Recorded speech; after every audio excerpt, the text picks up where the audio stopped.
In 1996, scientists planted a field of sunflowers near Chernobyl's destroyed nuclear reactor. Not for beauty, not for symbolism, but because those bright yellow flowers could do something most people don't know plants can do: pull radioactive metals from poisoned soil.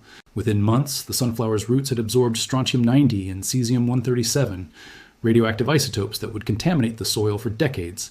The plants concentrated these toxins in their stems and leaves, effectively extracting radiation from the earth. When harvested and properly disposed of, those sunflowers took the contamination with them. This wasn't magic. It was phytoremediation, using plants to clean polluted environments. And sunflowers aren't alone. Indian mustard, the common roadside weed with tiny yellow flowers, absorbs lead, cadmium, chromium, and selenium from contaminated soil with remarkable efficiency. These plants don't just tolerate toxins. They actively pull them from the ground, concentrate them in their tissues, and can remove significant contamination over time. A field of Indian mustard can reduce soil lead levels by 45% in a single growing season. Sunflowers at Fukushima absorbed radioactive cesium after the 2011 disaster. This isn't suppressed knowledge. It's established environmental science used at contaminated sites worldwide. But most people have never heard of it because phytoremediation is specialized knowledge, not because industries are hiding it, but because it's a technical field that doesn't affect daily life for most people. Until your soil is contaminated. Then, suddenly, knowing that a $3 packet of mustard seeds might help clean your yard becomes extremely relevant. Here's what these remarkable plants actually do, how they do it, and why they're not the miracle solution for every contaminated site. Phytoremediation works through several mechanisms, but the most dramatic is hyperaccumulation, when plants absorb contaminants and concentrate them in their tissues at levels far higher than the surrounding soil. Normal plants avoid heavy metals. Their root systems actively exclude lead, cadmium, and other toxins to prevent cellular damage. But hyperaccumulator plants have evolved different strategies. They absorb these metals, transport them to stems and leaves, and sequester them in specialized cell structures where they can't cause harm.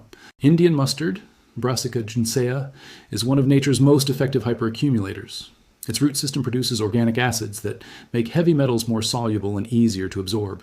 Once inside the plant, proteins called metal chelators bind to the toxins and transport them to leaves, where they're stored in cell vacuoles, basically cellular waste containers. The concentration factor is remarkable. Soil might contain 500 parts per million of lead. Indian mustard growing in that soil can accumulate 10,000 parts per million in its leaves, a 20-fold concentration. The plant becomes a biological pump, pulling contamination from soil and storing it above ground where it can be harvested. Sunflowers, Helianthus annus, work similarly but specialize in different contaminants. They're particularly effective with radioactive metals like strontium-90 and cesium-137 because these elements are chemically similar to nutrients the plant needs. Strontium mimics calcium. Cesium mimics potassium. The sunflower's transport systems can't tell the difference, so they pull radioactive isotopes into the plant thinking they're nutrients.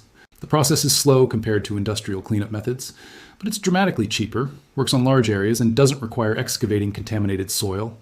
For certain situations, it's the most practical solution available. On April 26, 1986, Chernobyl's reactor 4 exploded, releasing massive amounts of radioactive material across Ukraine and Belarus. The contamination wasn't just at the plant site. Radioactive fallout spread across thousands of square miles, settling into soil where it would remain dangerous for decades. By the mid-1990s, scientists were searching for ways to reduce contamination without removing millions of tons of topsoil, an economically impossible task. That's when phytoremediation research accelerated. In 1996, researchers from the Institute of Cell Biology and Genetic Engineering in Ukraine planted sunflowers in contaminated zones around Chernobyl. The test plots weren't enormous, just a few acres, but the results were measurable and significant. After one growing season, sunflowers had reduced soil radioactivity in test plots by up to 95% for certain isotopes, particularly strontium-90. The plants concentrated the radioactive material in their stems and leaves, which were then harvested and treated as radioactive waste. The volume of contaminated material was dramatically reduced. Tons of soil became pounds of plant matter. The method wasn't perfect. It worked best for isotopes that plants naturally absorb. Cesium-137 was effectively removed. Plutonium isotopes, which bind tightly to soil particles, barely moved. The process also required multiple growing seasons to achieve significant cleanup. But for large contaminated areas where conventional cleanup was economically unfeasible, sunflowers offered a practical approach. The plants grew normally despite radiation levels that would harm humans. They required no special cultivation, and they provided visible progress. Farmers could see contamination decreasing year by year. The Chernobyl Sunflower Project became the most famous phytoremediation case study worldwide. It proved the concept worked at scale, even if it wasn't suitable for every contamination scenario. While sunflowers gained fame at Chernobyl, Indian mustard was quietly proving itself at contaminated sites across America and Europe. Its ability to absorb lead, cadmium, and other industrial pollutants made it valuable for a different kind of cleanup. Lead contamination is widespread, but often localized. Old industrial sites, former orchards, sprayed with lead arsenic pesticides, areas near highways where leaded gasoline residue persists, and neighborhoods with lead paint contamination all face elevated soil lead levels. This poses health risks, especially to children who play in contaminated soil. Indian mustard offers a biological solution. Research at Rutgers University in the 1990s demonstrated that Indian mustard could reduce soil lead levels by 45% in a single growing season. The plants absorbed lead through their roots and concentrated it in leaves and stems at levels up to 1.5% of dry plant weight, far higher than soil concentrations. The process was enhanced by adding chelating agents to soil before planting. ADTA, ethylene-diamine tetraacetic acid, makes lead more soluble and easier for plants to absorb. Treated plots showed even better results, with lead removal rates reaching 60% in some trials. Field applications began in the late 1990s.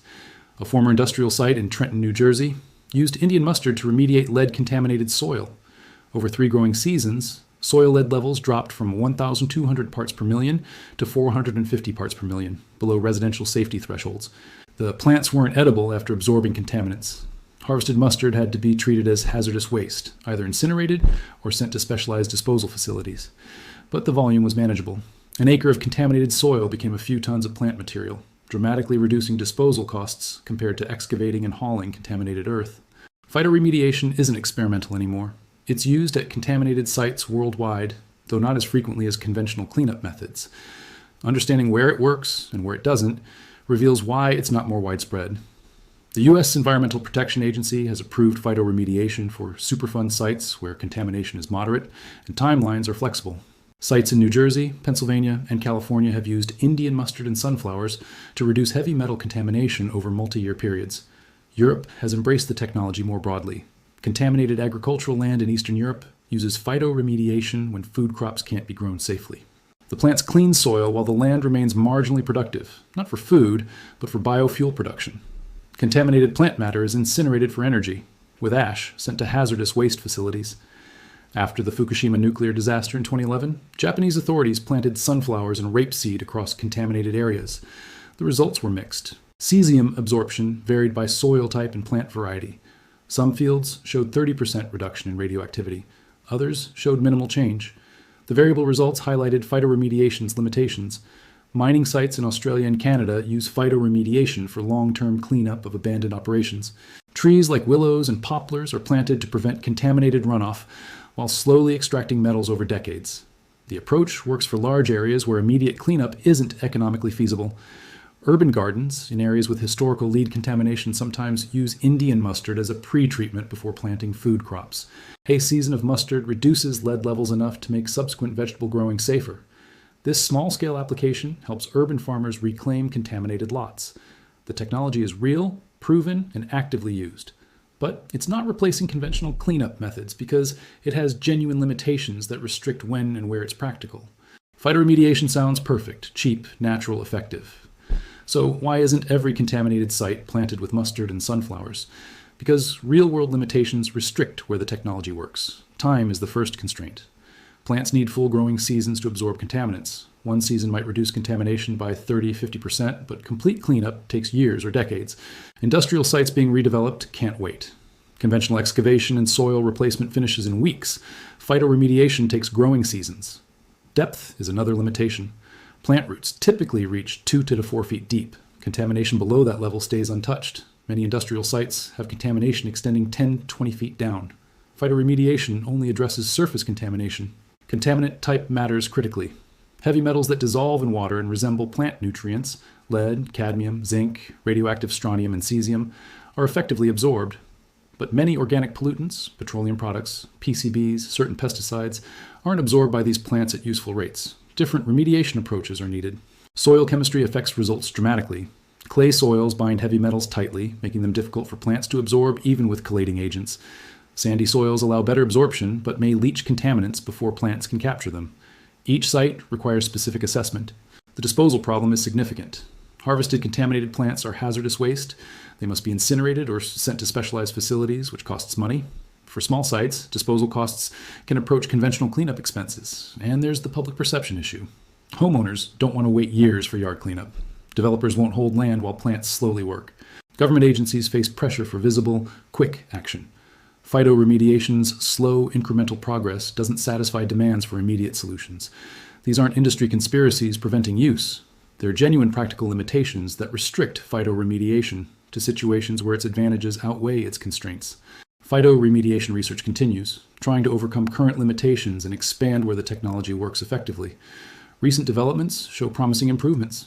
Genetic modification is creating hyperaccumulator varieties with enhanced metal uptake. Researchers at the University of Georgia engineered Indian mustard with additional metal transport proteins, increasing lead absorption by 30% compared to standard varieties. These GMO plants aren't commercially available yet due to regulatory approval processes, but they demonstrate potential for designed cleanup plants. Combining plants with bacteria shows synergistic effects. Certain soil bacteria produce chelating compounds that make metals more available to plants. Inoculating soil with these bacteria before planting increases phytoremediation efficiency. Field trials show 50-70% improvement in metal removal when plants and bacteria work together. Sequential cropping strategies improve results. Different plants absorb different contaminants. Growing Indian mustard one season to remove lead, followed by sunflowers to capture cadmium, then switching to grasses for final polishing, achieves better overall cleanup than single-species approaches. Energy production from contaminated biomass is being commercialized. Instead of just disposing of contaminated plants, European projects are burning them in specialized facilities that capture heavy metals from ash while generating electricity. This converts waste disposal into a revenue stream, improving phytoremediation economics. Climate-adapted varieties are expanding where phytoremediation works. Traditional Indian mustard and sunflowers require temperate growing seasons. Researchers are identifying tropical hyperaccumulator species that work year-round in warm climates, enabling faster cleanup in contaminated areas across Africa, South Asia, and Latin America. The technology is evolving from simple plant and harvest to sophisticated systems combining genetics, microbiology, and agronomy. Future phytoremediation will likely be faster, more effective, and economically competitive with conventional cleanup methods for more contamination scenarios. Can homeowners use phytoremediation? Sometimes. Understanding when it's appropriate and how to do it safely matters enormously. First, test your soil. Don't assume contamination exists. Professional soil testing costs $3,100 and tells you exactly what contaminants are present and at what levels. Lead is most common in urban areas, especially near old houses with lead paint or near former orchards. If testing shows moderate lead contamination, 200-400 parts per million, Indian mustard can help. Plant in spring when soil warms. Use standard garden preparation, no special techniques needed. The mustard grows quickly, flowering in 6 to 8 weeks. Harvest before seeds form. Cut plants at soil level and handle as contaminated material. Don't compost them. Don't burn them in your yard. That releases lead into the air. Contact your local hazardous waste facility for disposal guidance. Some municipalities accept small quantities of contaminated yard waste at hazardous waste collection days. One season of mustard might reduce lead by 30 to 40%. Test again before planting food crops. If levels are still high, repeat with another mustard season. Critical safety note, don't eat the mustard or any crops grown simultaneously. The plants are accumulating toxins. They're not food during cleanup seasons. For radioactive contamination, don't attempt home remediation. Call your state environmental agency. Radioactive material disposal requires specialized handling that homeowners shouldn't attempt. For serious contamination, over 400 ppm lead or any level of arsenic, mercury, or industrial chemicals, phytoremediation isn't appropriate. Professional conventional cleanup is necessary. The contamination is too dangerous to leave in place while plants slowly work. Phytoremediation can be useful for moderate, shallow contamination when time isn't critical and professional cleanup is too expensive. Otherwise, conventional methods are safer and more effective. The plants that eat poison are real. Sunflowers pulling radioactive metals from Chernobyl's soil actually happened. Indian mustard reducing lead contamination at industrial sites is documented fact. Phytoremediation works, just not everywhere, not instantly and not magically. This isn't suppressed knowledge that industries are hiding. It's specialized environmental science that's taught in universities, used at contaminated sites, and actively researched worldwide. Most people don't know about it because most people don't deal with contaminated soil. When you need it, the information is available. The technology has genuine value for specific situations. Large contaminated areas where conventional cleanup is too expensive. Moderate contamination, where time allows multi-year treatment. Sites where excavation would cause more problems than it solves. In these scenarios, planting mustard and sunflowers provides practical solutions. But it's not a miracle cure. It won't fix heavily contaminated sites quickly. It doesn't work for all contaminants, and it requires proper disposal of harvested plants, which costs money and requires planning. The story of phytoremediation is better than conspiracy theories about suppressed knowledge. It's about how science identifies natural processes and applies them to solve human problems. Evolution created plants that tolerate heavy metals in their native habitats. Humans noticed, studied the mechanisms, and applied that understanding to clean, contaminated sites. That's how science works, not through suppression and revelation, but through observation, testing, and practical application. Sometimes the results are dramatic, like sunflowers cleaning Chernobyl. Sometimes they're modest, like mustard slowly reducing urban lead levels. Both are valuable.